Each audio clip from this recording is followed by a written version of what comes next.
Bauchi State, as you can see, is now open for business.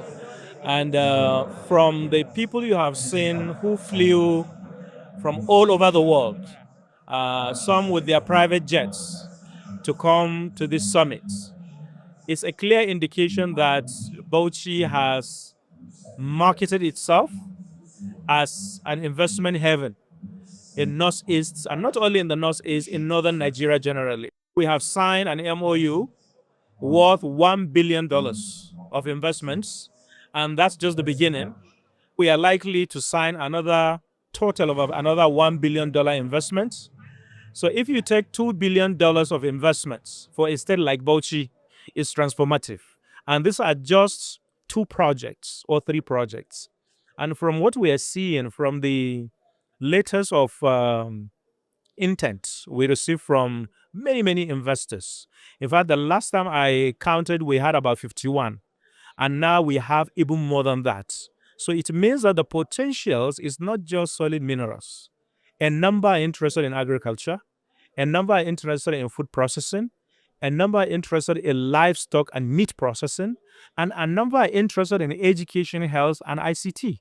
So it's broad range of investment opportunities which Bauchi State is now set to really attract investors. And we thank Almighty Allah. We have seen the large turnout of investors into the state. Let me tell you one thing, and I like people to disabuse their mind on this parasite thing. It's just that Northern Nigeria has not been blessed with visionary leaders. But our people are resilient. They are enterprising. They are industrious. The only thing is we don't have many leaders with focus. And that's why what we're doing here looks very special, because it's something that ordinarily every state should be doing.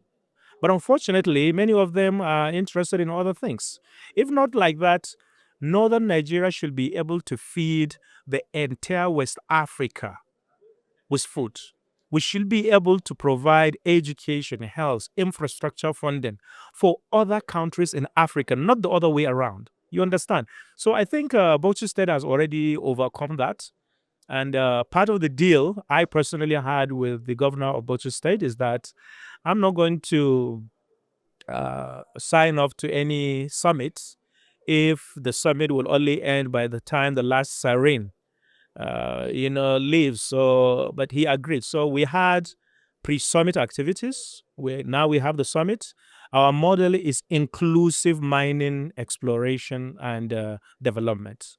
So meaning that for everything you're going to do, you have to involve, one, the protection of the environment.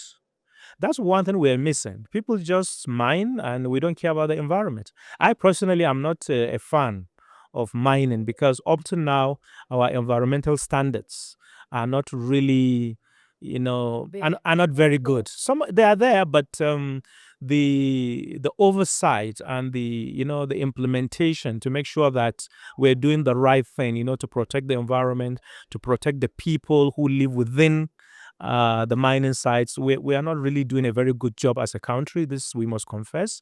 And that's why Bauchi State is desirous to see that its model of mining has to be partnership. So for everywhere, the government will be there. So we are not just going to let some people to just go there. And not only the government is going to be there, the community is going to be there. And we have systems of checks and balances, monitoring, and evaluating whatever is going on. Of course, the ultimate responsibilities for safety and environmental standard falls on the shoulders of the federal government. We have many federal agencies that are tasked with that responsibility, but unfortunately, they're not doing a very good job. So what you do at the state is just make sure you mitigate and you make sure that what is happening in other places has not actually spread into your state. And I think we have already done that. In everything you do, even inside mosques and churches, there are bad people. So these are things that you have to really provide measures and safeguards to make sure that when they happen, you take action. But you can't have a perfect society where there are no criminals. Even Washington, D.C., there are places where you don't want to go there in the dark.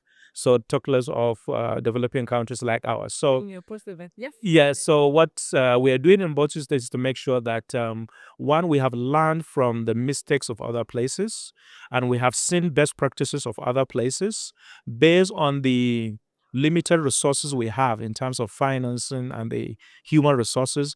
The government will do its best to make sure that what is happening elsewhere has not happened to Bauchi State. This we are, in fact, we are ready to close any mining site if we notice that there's going to be a security challenge. This I can assure you the governor is willing to do that.